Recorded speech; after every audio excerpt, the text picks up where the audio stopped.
इनके लबे रंगी की निछावर थी कि जिसने।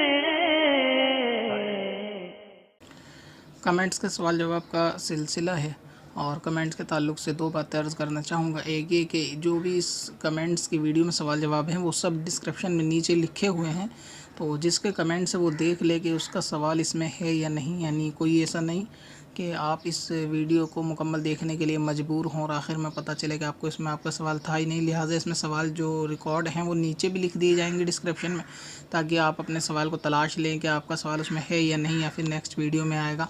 बाकी है कि पूरे देखने के ताल्लुक़ से भी यही है कि इसमें जो मसाइल होंगे वो आपकी ज़रूरत के होंगे। जो लोग इस चैनल के ऊपर सब्सक्राइब किए हुए हैं उनसे मैं एक बार अर्ज़ करना चाहूँगा कि तमाम जो आप वीडियो वॉच करते हैं उसके साथ कमेंट्स का जो एक प्लेलिस्ट अलग से तैयार है और उसमें कमेंट के सवाल जवाब होते हैं। तो उसमें एक वीडियो में 10-15 सवाल इकट्ठे जवाब दे दिए जाते हैं कमेंट्स में, ताकि ज़्यादा से ज़्यादा सवालों का जवाब आप तक पहुंच सके। तो बराए करम आप उनको भी ज़रूर देखा करें। ज़्यादा लंबी वीडियो होने की वजह से इग्नोर ना किया करें, कि उसमें हो सकता है कि जो आप पूछना चाहते हैं या पूछना चाहती हैं उसका सवाल का जवाब आपका पहले से मौजूद हो। और ये सिलसिला चालू भी इसीलिए किया गया है कि एक दिन में एक वीडियो रिकॉर्ड करके आप तक पहुंचती थी, तो उसमें जवाब जाने की जो स्पीड थी काफ़ी हल्की थी। सवाल काफ़ी ज़्यादा कसरत से रहते हैं, तो बहुत सारे लोग कमेंट्स के अंदर सवाल के लिए थोड़ा शोर भी करते हैं। तो मैं उनसे भी अर्ज़ करना चाहूँगा कि आप एक दफ़ा कमेंट्स कर दें। अगर उसमें ये लिख दिया गया कि आपका सवाल का जवाब आएगा, सवाल दर्ज है, तो इसका मतलब आप तसल्ली रखें और वक्त के हिसाब से वो वीडियो पब्लिश बनाकर कर दी जाएगी। और हर शख्स ये समझता है कि शायद मेरा एक सवाल है वो उसका जवाब अब तक नहीं आता, लेकिन हर शख्स जब एक एक सवाल भेजता है तो जिस पे भेजे जाते हैं उसके पास सवालात की तादाद ज़्यादा हो जाती है। तो ऐसी सूरत में आपको समझाने की मुझे ज़्यादा ज़रूरत नहीं है, आप लोग समझदार हैं कि देर से सही मगर जवाब आपका ज़रूर आएगा।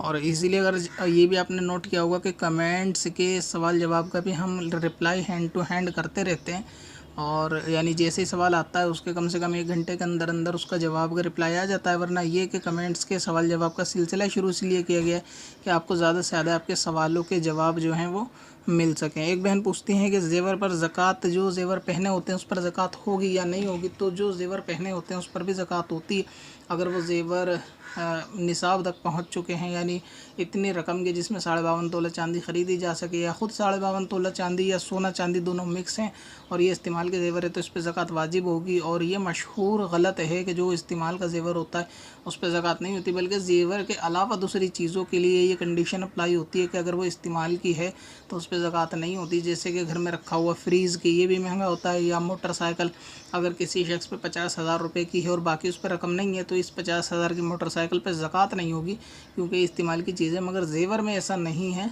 और ज़ेवर जो होंगे वो इस्तेमाल होने वाले पर भी ज़कात वाजिब होगी।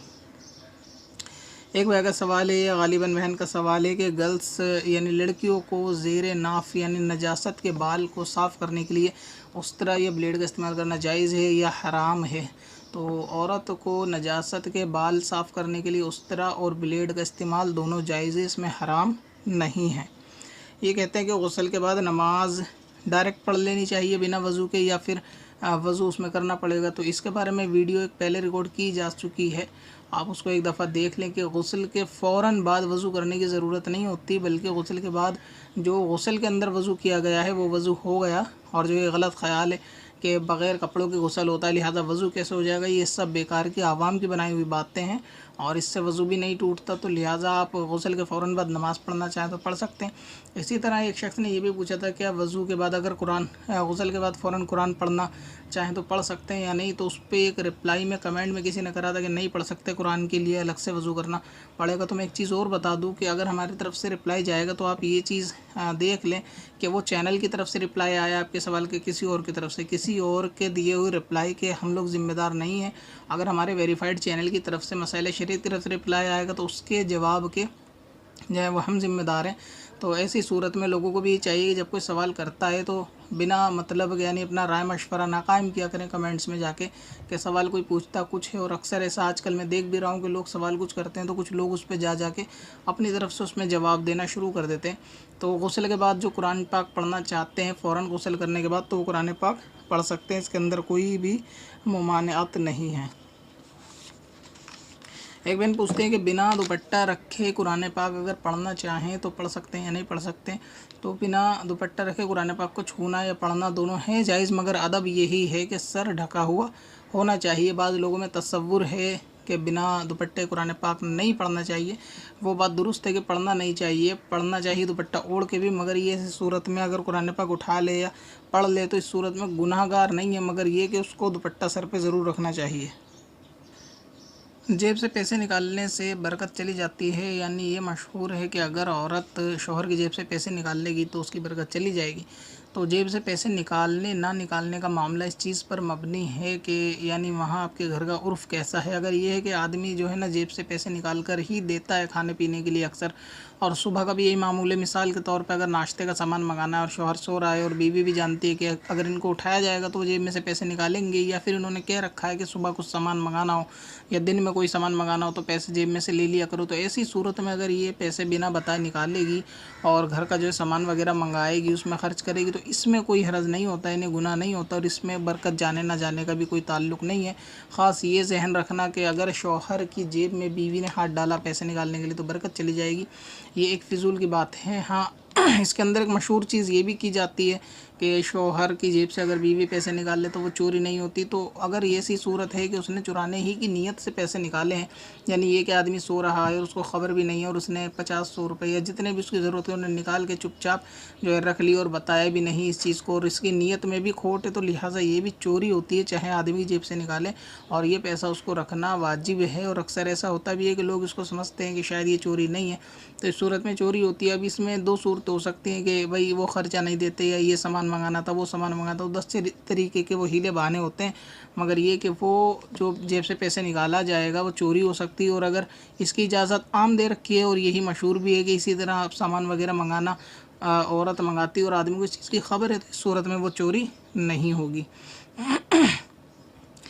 एक सवाल है कि बेज़ेवर अगर औरत के हाथ का पानी पिया जाए तो क्या वो हराम होता है? तो औरत के हाथ का, जिसके हाथ में ज़ेवर ना हो, उसका पानी पीना जायज़ है, हराम नहीं है, मगर ये कि औरत को बेज़ेवर रहना मकरूह है, चाहे वो शादी से पहले हो या बाद में। औरत को चाहिए कि वो कुछ ना कुछ ज़ेवर, कांच की चूड़ी वगैरह कुछ ना कुछ पहने ज़रूर रहे, पूरी तरह बेज़ेवर ना रहे। कि औरत का बेज़ेवर रहना मर्द के साथ मुशाबहत है।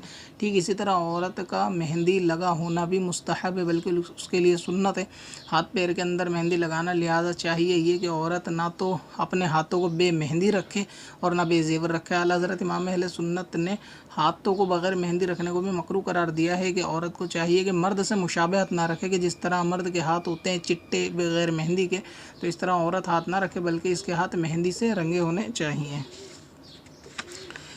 एक बहन पूछते हैं कि असर से ईशा तक झाड़ू नहीं देते, क्या ये सही है या गलत है? तो देखें, मगरिब यानी शाम के वक्त में झाड़ू ना देने के बारे में तो बुज़ुर्गों ने फरमाया कि इससे घर की बरकत चली जाती है। अब ये कि अगर कोई मजबूरी ऐसी है कि मेहमान वगैरह आते हैं या घर इतना गंदा है कि अगर अभी साफ़ ना किया गया तो अगले दिन आने तक इसकी गंदगी बढ़ जाएगी, या कोई मेहमान आने वाले, तो ऐसी सूरत में अगर साफ़ कर लिया जाए मजबूरी में तो कोई हरज भी नहीं है, और इसकी आदत बना ली जाए हरज तो तब भी नहीं है, यानी शरई एतबार से गुनाह नहीं है। मगर ये कि बुज़ुर्गान दीन ने, अल्लाह ताला के वलियों ने जिस चीज़ को फरमाया है वो बहुत हिकमतों वाली है, और अगर जान पूछ के हसद की नीयत से उसके ख़िलाफ़ करने की कोशिश की जाएगी तो उसमें नुकसान का जो है अंदेशा रहता है। अच्छा, एक सवाल ये था कि मिसवाक जो यूज़ करने के बाद बच जाती है तो उसका इस्तेमाल क्या करें, कैसे करें, यानी उसको फेंकें तो कहाँ, और अगर डालें दफनाएं, जैसा कि हुक्म है कि मिसवाक अगर करने के बाद जो उसका छोटा टुकड़ा बच जाता है तो उसको दफन करना चाहिए। तो दफन करना दुश्वार है कि कच्ची ज़मीन नहीं मिलती, इसी सूरत में क्या करना चाहिए? तो एक काम क्या करेंगे, जैसे मिसवाक के जो टुकड़े बच गए आप उसको अपने पास रख लें, इसी तरह मुकम्मल पूरे साल तक उसको जमा करते रहें। मुश्किल से मुश्किल 12 से 15 ही टुकड़े हो पाएंगे।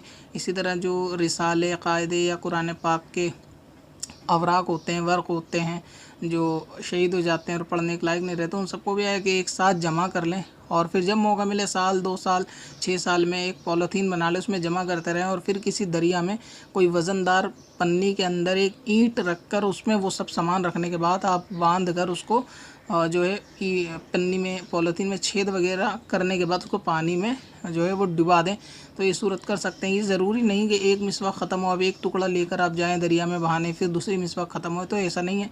आप ऐसा इंतज़ाम रखें घर में कोई पॉली बैग वगैरह का, कि कोई जो चीज़ दफन या बहाने वाली होती है उसको इकट्ठा जमा करते रहें। इसी तरीके से औरत के सर के निकले हुए बाल भी, जो औरत कंघा करके बाल फेंक देती हैं, ये भी गुनाह है।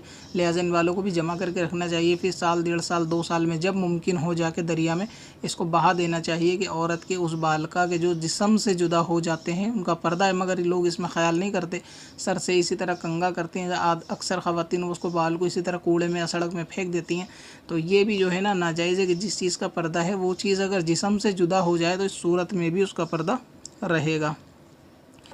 फ़ज़ाइल अमाल किताब का पढ़ना या घर में रखना कैसा है? तो फ़ज़ाइल अमाल बदमज़हब की किताब है, उसको पढ़ना और घर में रखना दोनों ही दुरुस्त नहीं। अगरचे उसके अंदर तमाम बातें गलत नहीं है, मगर ये कि घर में रहने वालों को, बच्चों को तरग़ीब मिलेगी फिर आगे चल के मुसन्निफ़ का नाम देखने के बाद या कोई ऐसी बात करने की, तो इससे क्या है ना ईमान का ख़तरा रहता है। लिहाजा किसी भी बदमज़हब बातिल फ़िरक़े की किताब घर के अंदर नहीं होनी चाहिए, बल्कि बरकत के लिए आला हज़रत इमाम अहले सुन्नत की या फिर सुन्नी उलमा की किताब और रसाइल वगैरह घर के अंदर होने चाहिए कि खुदा न खास्ता अगर बच्चों के हाथ में गलत अकायद की किताब पढ़ेंगे तो उनके अकायद में फ़साद पैदा होने का अंदेशा रहता है। पत्थर में असल लाले पुरनवार